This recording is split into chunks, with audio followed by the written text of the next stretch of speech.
All right, I am super excited to have Tiana Javier here. She is one of my favorite people, and I get to coach her and talk to her every week, and we'll just get into it. We talk all the time. Let's just get into our conversation. So thank you so much for joining me.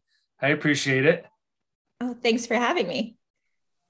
So one of the reasons I've been wanting to have you on here, and I'm glad you finally were able to carve out some time to chat, is because you've done an amazing job in your few years in real estate, all while having four kids, multi-generational family household.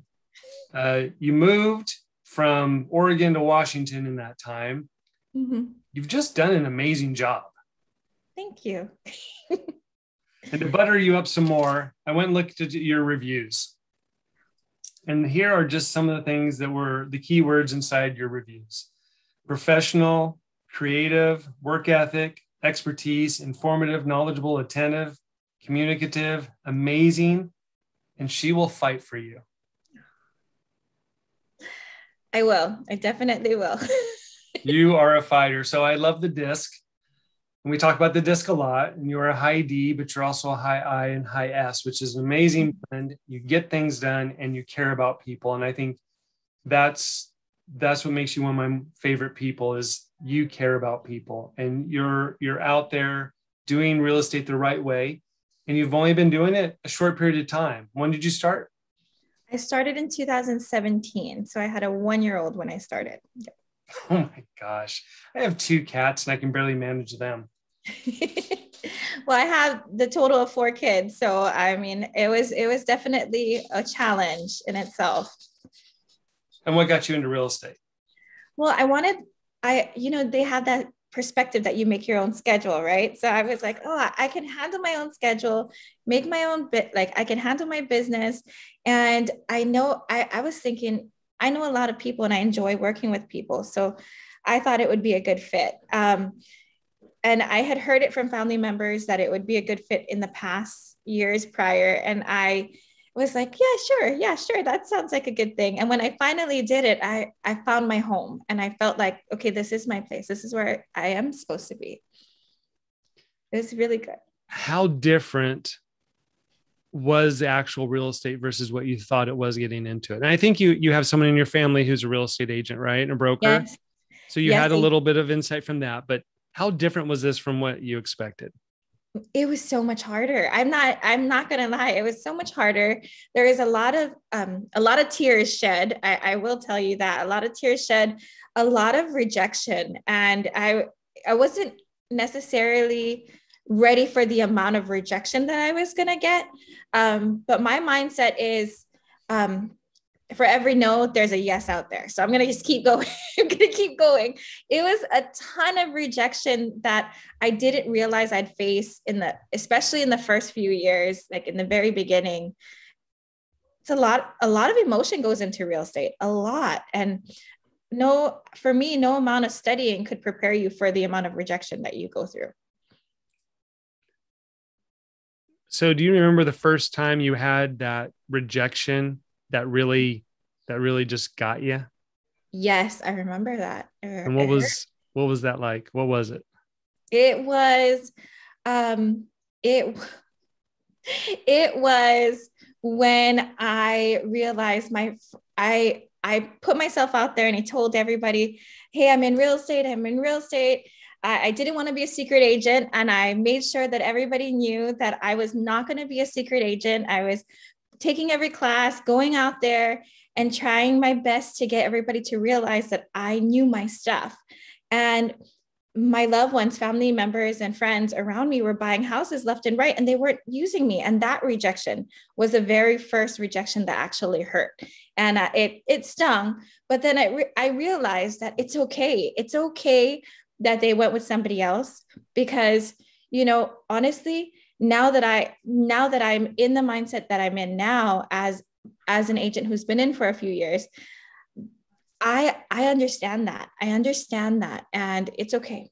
And I tell them that all the time, because they're like, hey, Tiana, when we're ready to sell, we'll give you a call. And I'm like, you know what? I love that.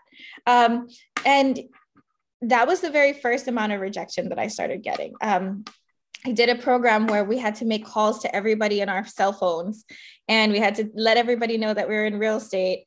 And it was definitely a hard thing because it felt like cold calling. And that was where I started to realize the rejection is not just once in a while. We get rejection all the time. We get rejection all the time, and it's okay.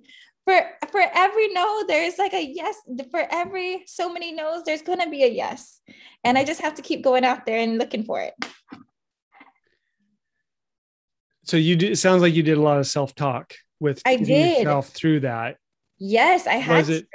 It was hard at first, but how are you now when someone says no? Is more of the emotion gone?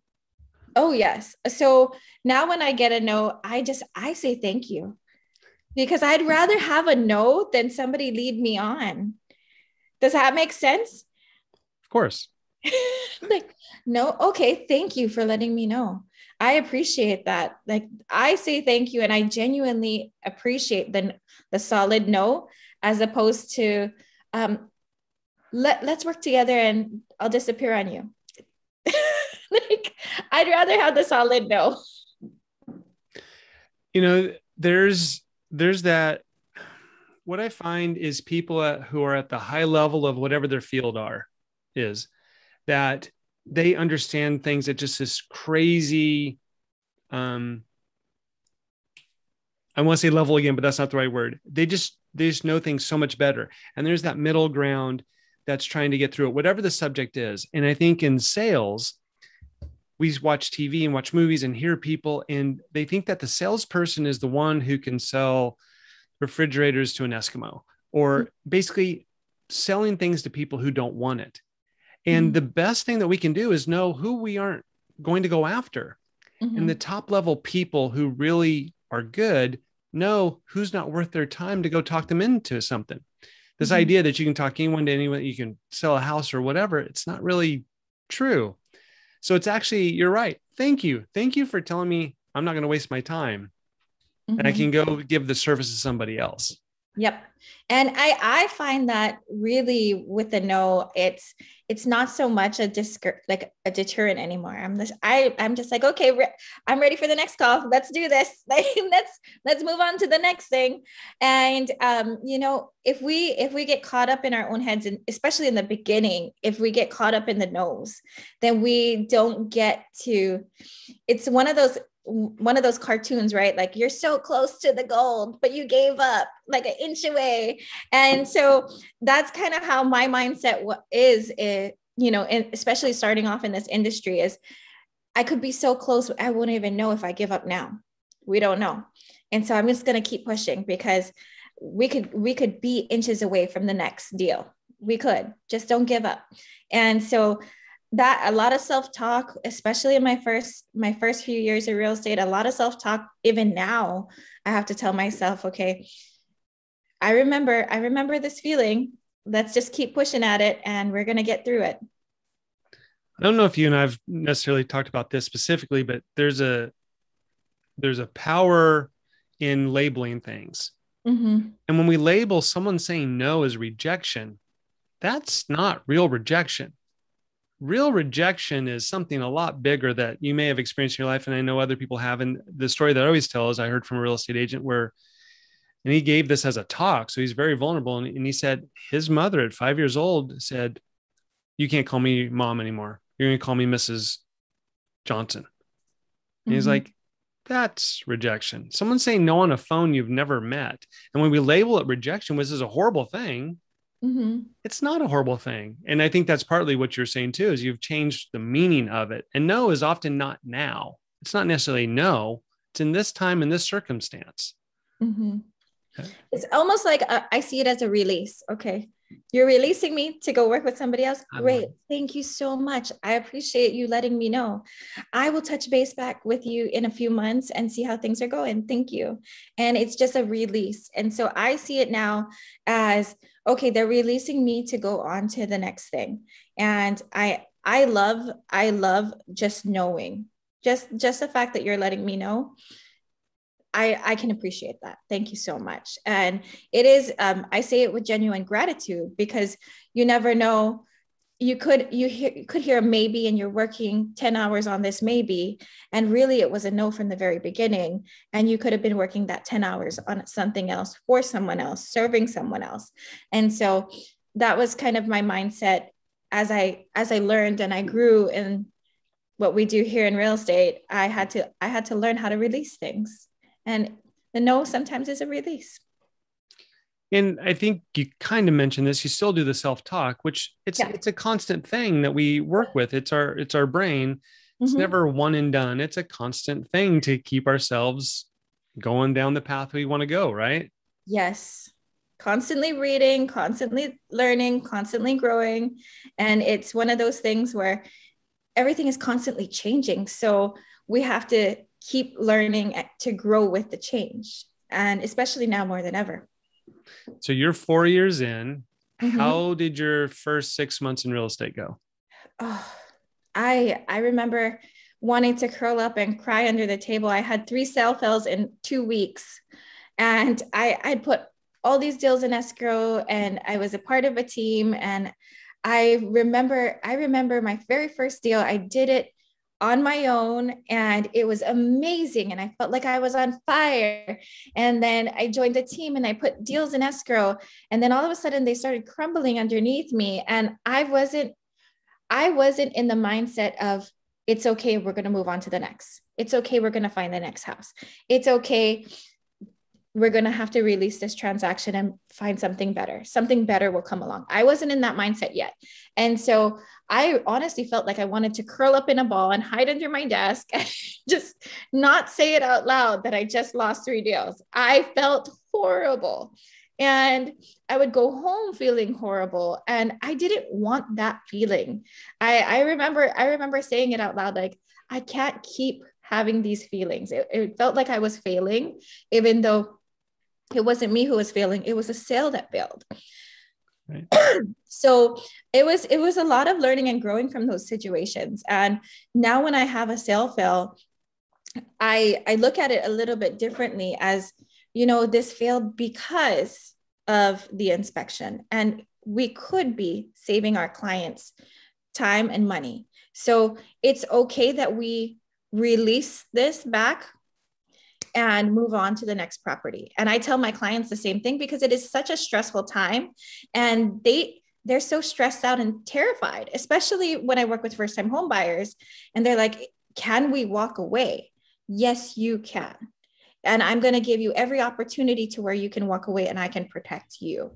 And so now when I have a sale fail, and they still happen, it's not something that doesn't happen anymore. They still happen. I look at it as I'm guiding someone else. So if I'm falling apart, they're also going to fall apart. So I have to remember that it's not me who's failing this deal. It is XYZ reason why this transaction is not going to go through. We're going to go ahead, clean it up, cut ties, and we're going to keep searching. We're going to keep getting out there. We're going to keep doing what we have to do. And having that mindset really changes the client's mindset of, okay, she's got me. We're going to keep going out there, and we're going to keep looking. And that for me was something that I definitely had to go through to grow through. I love that. Go through to grow through. I love that. So where'd you get your clients your first year? My clients, my first year were from, I actually took a training program, and I did those calls, and I got a ton of rejection. And my very first client was from one of those phone calls. It was a family member who told me point blank, no, I'm not interested. And he called me 2 weeks later and said, I have a buddy who's interested. And then I called his buddy and got him under contract, and it just kind of snowballed. And I started working with, I asked that client, do you have any referrals for me? Do you know anybody who could use my service? I'm here and ready to help. And I just kept putting myself out there. I remember reading a book in the very beginning of my real estate career, and it really cemented the idea of me being true to myself in this industry. And so I leaned on things that were true to who I was. I joined Facebook groups that had had Hold on. What was the book? I don't remember. This life-changing book. We need to know what it is. I don't remember what it was, but I can tell you I have read stacks and stacks of books in the beginning of my real estate career because I'm such a big reader, and I gift those books on to my friends who become agents. That's awesome. And so I say, oh my goodness, you just passed your test. This was one of my favorite books when I first started. This is from me. And I write a little note in there. Think of me whenever you read this, Tiana. And I give them out because I read them and I get value from them, and I want somebody else to get value from them. So if I could go back and think of who I gave it to, I'll find the name of that book. I will. All right. Sorry to distract you. So what did you get out of it? I got out of it that I wanted to be true to myself, and I wanted to find clients that I enjoyed serving. I wanted to find clients that I enjoyed serving, and I wanted to make it to where I could enjoy what I did. And that was one of the things that were important to me. And I did that at the rate that I needed to. And so I was at home with my daughter, who was a toddler at the time. And I joined mom groups, and I joined different groups of, on Facebook. And I just went out there. I had to do play dates anyway. I had to take her to the park. I had to go meet up people. I met with my neighbors. I'm a bus stop mom. So I did karate and I did jujitsu, and I talked to all the moms and dads. And those ended up being my clients. Those were my clients my first year. And some of them have become repeat clients over the years. And so I've been in the mindset of working with people who I enjoy working with, and who are very, very much in line with me and what I do, and they understand what I do. I'll let you take a sip of your glass. Yes. Your cup. The bus stop mom, I like that. So you really got into social, and you got into groups, and you kind of got into networking.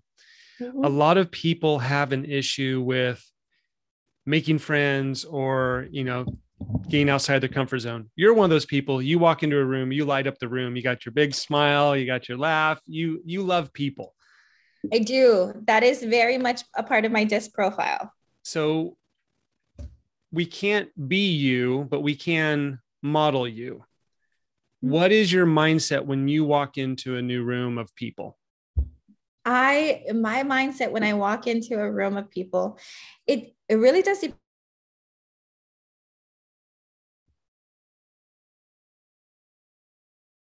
Look at everybody, and I just take in the environment, right? And when I do that, I hope I'm not choppy. Yeah, let's start over, and I'll cut this or keep it in there. Let's start back over. When you walk into a room, how do you see it?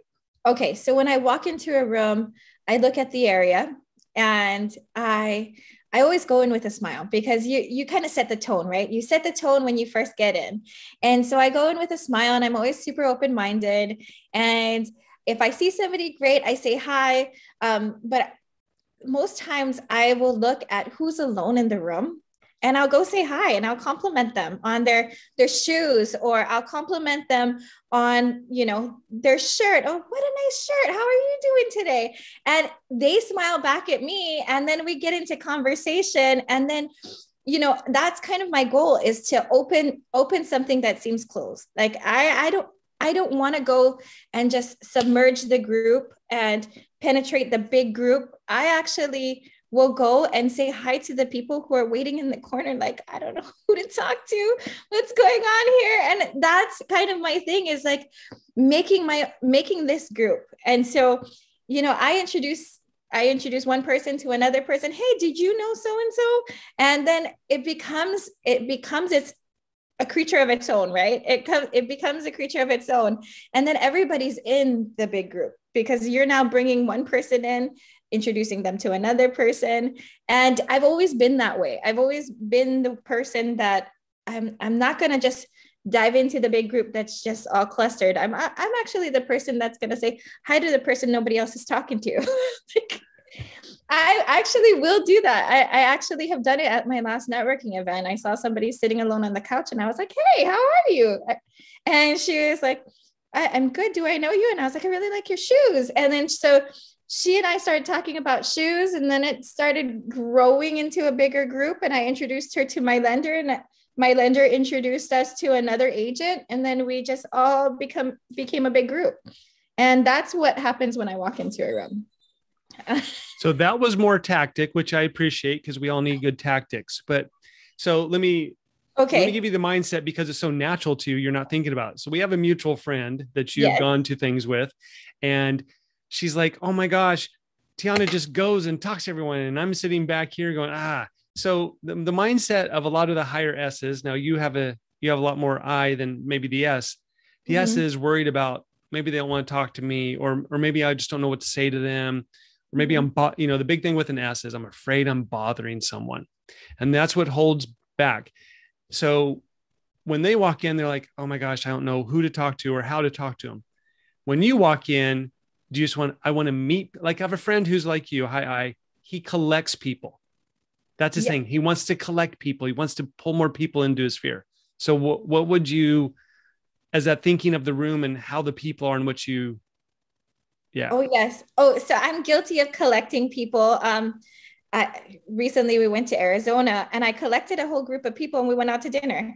And Sharina was like, how did all these people get together? And I was like, well, that's the point of networking, right? We're going to go to dinner. And she was like, so you just grabbed a bunch of people and we're all sitting together eating dinner tonight. And I was like, well, yeah, I met some great people, and I want to bring them in. So let's bring them in and all have dinner together. This is networking. This is what it is. And so, yes, I am guilty of going in and collecting people. I go in and I meet somebody. And for me, I'm not scared of bothering somebody. I think when I go into a room and you go in with the intention of, I'm going to meet some amazing people today. And I smile at everybody. I wave at everybody. I'm one of those people, you're like, who's that person waving at me? I don't know her, but I'm going to go say hi. I might know her. That is me.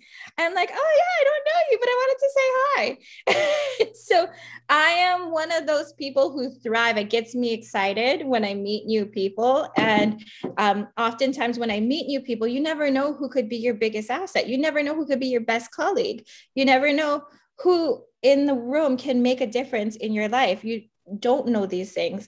And so when I go in, I go with the intention of, it's an open door, open opportunity to meet somebody amazing who could potentially be a great partner. It could be a great asset, could be a great, referral colleague, things like that.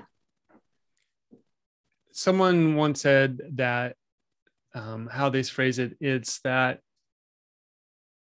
what will happen if I do it versus what will happen if I don't do it. Okay. And I think that high S is like, well, what if I do go bother someone?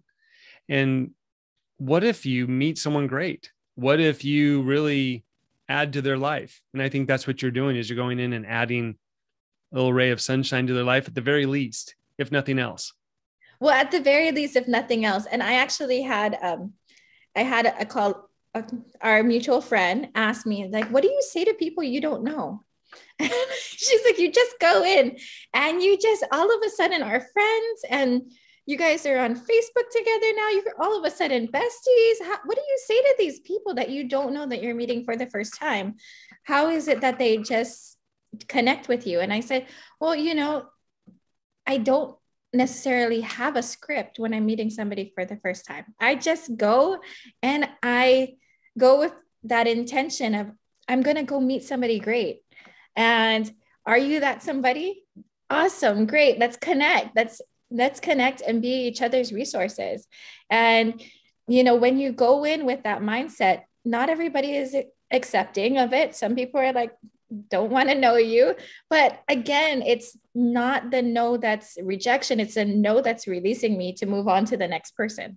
And so I'm released. Okay, well, you don't want to say hi to me? It's okay. You have a great day. I'm going on to this next person here, and I'm going to keep going.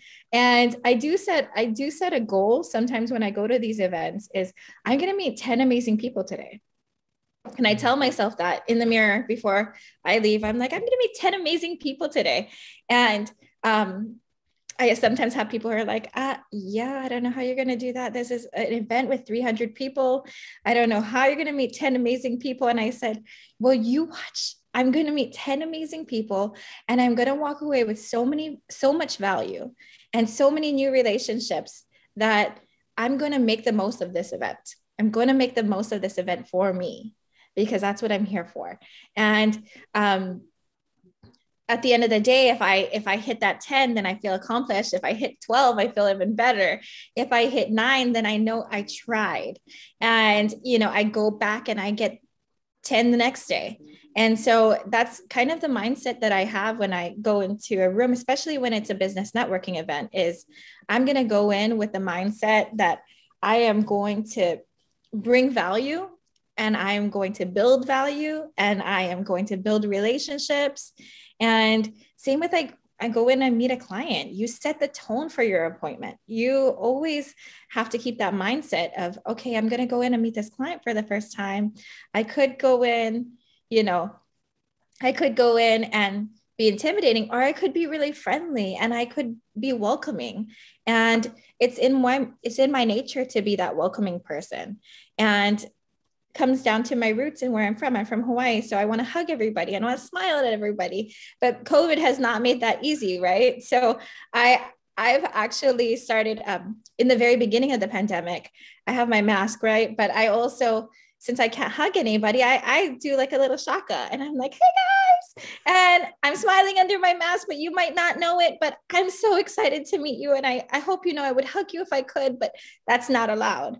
And they just crack up laughing and they're like, really, Tiana? I'm like, no, really, this is who I am. And I want you to know the kind of agent that's serving you. I'm going to be as professional as possible, but I want you to know that I do everything with aloha. I love that. The goal was meet 10 amazing people. It wasn't go meet 10 people who are going to give me something or just meet 10 people. The idea of putting amazing people on there.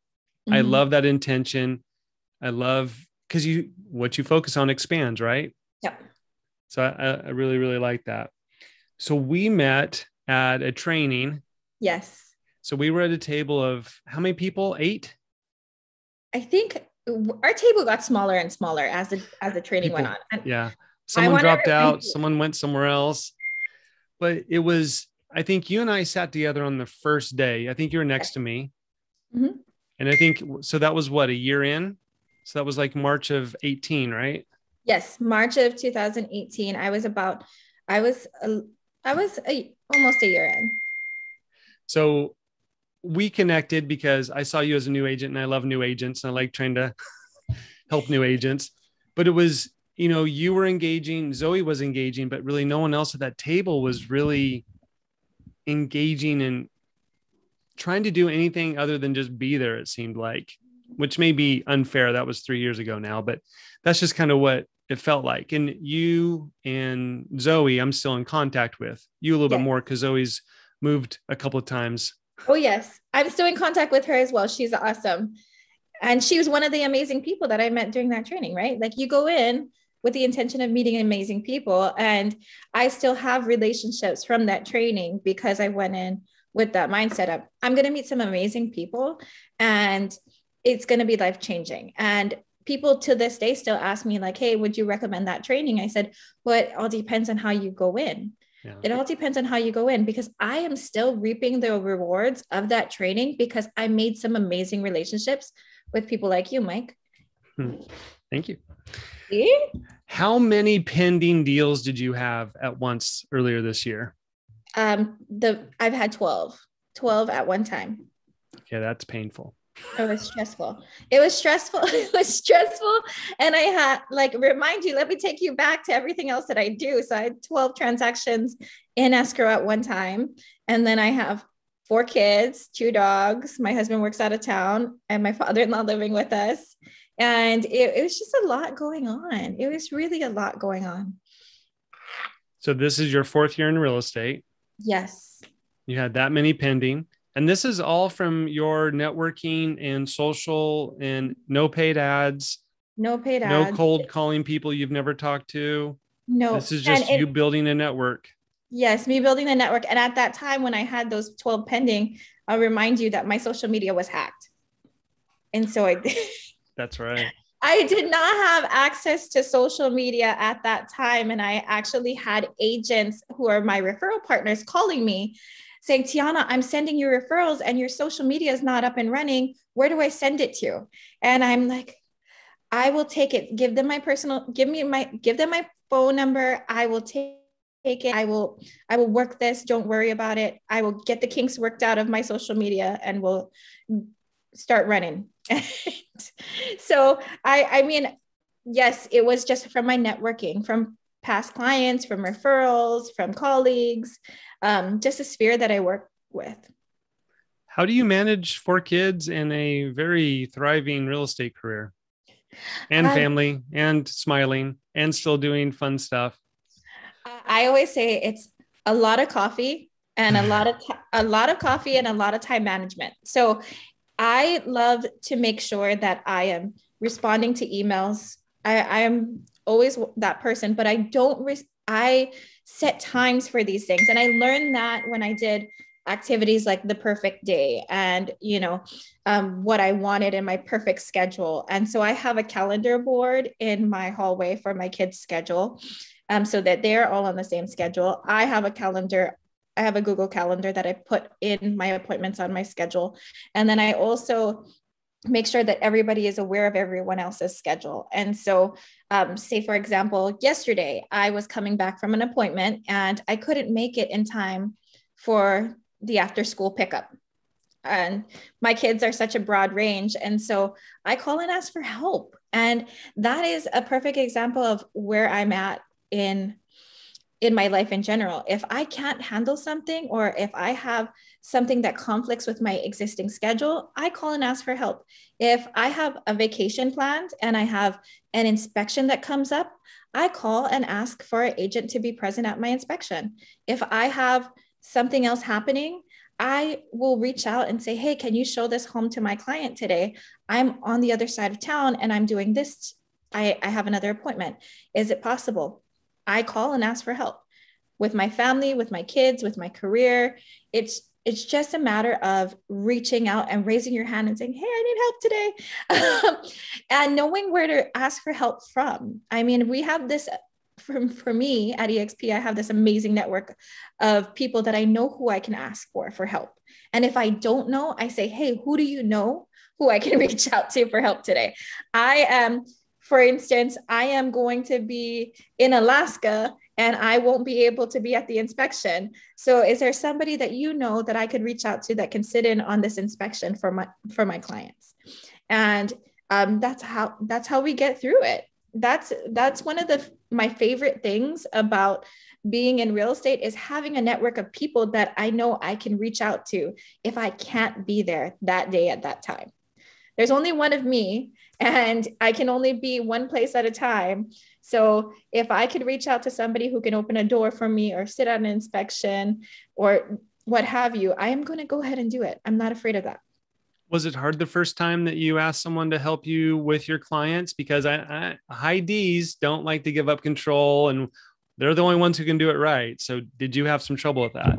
I did. And I still do. It's one of the things that I have to talk myself through is I can't be there, Tiana. Like, you can't be there today. You need to take this. You need to take this one and you need to delegate that one. And so it's a lot of self-talk for me. And sometimes I have to determine what can be delegated and what can't be delegated. Once I remind myself of that, I help myself get through it. Recently, like I took that vacation and I shamed myself for it for a while because I was like, why would I let somebody else do my work for me? And it came down to it. And I was like, I'm not letting them do my work for me. I actually reached out to a resource to help me so I could take this time to recharge. And I had to rethink that. And sometimes you have to rethink. As a D, you want to do everything all the time. You're like, nope, this is mine. I got this. I can handle it. But also you have to tell yourself, hey, I have to recharge. In order for me to be executing at my highest potential, I need to recharge. So if I need somebody to help me today, it's okay. And I let my clients know, hey, I'm a part of this transaction. I will help you all the way through. I just can't open that door today. I have an assistant who can open that door for you. And if it's the thumbs up and we get the green light on the house, I will hop on board and we will get that offer written. And I will be so excited to represent you. But at this moment, at this time, I cannot open that door. It's okay to say that. I've learned that. It was one of those things I really had to talk myself through. It's not easy because we're afraid of, not taking care of our clients. Mm-hmm. Well, and it's a matter of letting your clients know that you're still there as well. Like, I'm not handing you off to somebody else. You're still going to work with me. I just cannot open that door at this moment. If you want me to open the door, I can open the door on Monday. And by Monday, it might already be pending. So my best advice is to go with my assistant, get that door open today, give us a thumbs up or thumbs down, and we'll know where to go from there. Because this really, in this market, sometimes things are flying and it goes pending before that Monday when I can get them in. I want to go back to something a little bit earlier about friends and family. A lot of people think, I have so many friends and family and they're all going to use me. Yes. And what I tell them, and I often use your story, is I tell them, look, they know you weren't doing this yesterday. And unless you were doing something very similar, it's hard for people to trust you as much as they may love you. Yes. And so, not that it's not going to happen, but just don't expect because so many people it's going to happen. Mm-hmm. And so for your story and what you mentioned was some family members were not using you. Yep. Then 2 years later, a family member came back and did say, well, hey, will you list the house? Yes. What was her, and she was honest with you and said, do you want to say what she said? Well, she did tell me, she was like, well, you were so new. And, we wanted to go with somebody who had more experience. And, honestly, in that sense, I was like, I get it. And I can't remember exactly what she said at this very moment, but I know it was in the context of she wanted to use somebody that had more experience than I did. And I told her, oh, I get it and I understand. But when she came back to me, it wasn't for one deal. It was for two. So I might have lost out on her purchase, but I helped her with her sale and her new purchase. And so for me, that's a bigger win than just the one. And she's my client for life. She is always going to be my client for life. And she actually wrote one of those amazing reviews that you read. Oh. And so I know for a fact that she'll be my client for life because of this. The phrase that you told me that did stick with me because it was important was they weren't sure you were going to stick with this. Mm-hmm. Yes, you're right. So this is what happens. People are not sure. And at the very least, we make decisions based on emotion and backfill with logic. The emotion is, I'm afraid this deal won't go well. So logic is you're new. I don't know if you're going to jump around to something else, whatever it may be. Mm-hmm. And so this is just a warning to the new agents. It's not a slam dunk that your aunt, uncle, brother, sister, cousin, whoever is going to use you. Mm-hmm. Everyone knows about, they say 6 to 8 agents, and they're somewhere rolling around their sphere. Mm-hmm. So I know that one wasn't easy on you either. Oh, it wasn't easy. And you know what? Every transaction is its own, right? Every transaction is its own. Some that we get to laugh about at the end, some that we don't want to talk about in the end, and some that actually make you cry and pull on your heartstrings. And we all have different transactions and everyone is its own. It's completely different. And you're right. It was one of the things that they did say is, you were so new. We didn't know if you were going to stick with this or if it was going to be just something that you tried out to see if it worked. And 3 years down the road, they were like, well, we know you're sticking with this and we know you're good. So we need you to list our house and help us buy the next house. And I will tell you that when they got into their new house, it was just nothing but pure joy. And I was so happy for them. And I was so excited to be able to share in that after, going through hurdles to get there, it was one of those things where I was thankful that I wasn't a part of the first transaction so I could be a part of the second and third. And I told them that. I was like, you know what? I'm so thankful to be here for the second and third. What does the new agent or struggling agent need to, I don't know, what advice would you give them? What advice? I would tell them that remember who you are, and you do what you do at an extraordinary rate. And so plug into who you are and connect with those people that can connect with you. That's my sphere of influence, are those people that can connect with me. And that's the niche that I work. And so once you find that niche, you can do it at an extraordinary level because that's you. And I always look at amazing agents and I'm like, I definitely see influences from other agents in there. Like, you can be mentored by somebody who's incredible, and you got to make it your own. You got to make it your own, because if you keep doing what somebody else does at their rate, it's going to burn you out. So for me, I want to stay true to me. I want my clients to know who I am. And I always want to make sure that what I'm doing, I'm enjoying doing, because if you're enjoying it and you're passionate about it, it becomes something that gets you up in the morning instead of something that makes you want to press a snooze button. And that was one of the things that it's not, I have to do this. I get to do this. This is a privilege that I get to do. And so it's one of those things that I keep telling myself, even on the hard days, is I have to do this. No. Change that. I get to do this. I get to get a family into their first home, help those renters who thought they could never buy the house that they're living in.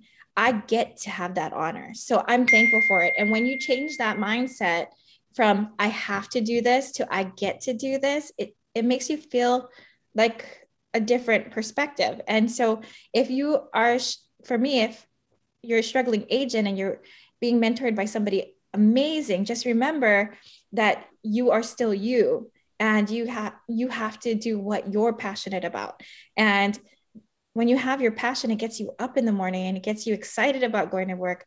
Your clients feel it and see it in their experience. And that was one of the things that I had to remind myself when I started feeling burnt out. After how many transactions you start feeling burnt out, I'm like, no, I really need to take this time to recharge so my clients can have that experience. At Tiana at 100% instead of Tiana at 5%. I want to be 100%. I want to be there for them and sharing their experience instead of being completely burnt out and overrun and giving them less than the experience I want them to have. That's awesome. Well, I'm very, very honored that you chose to join me today. I know you are a busy person. If someone wants to talk to you about real estate, how can they find you? They can give me a call. They can give me a call. They can reach out to me via text. They can email me. I do have my website. They can go to my website. What's your website?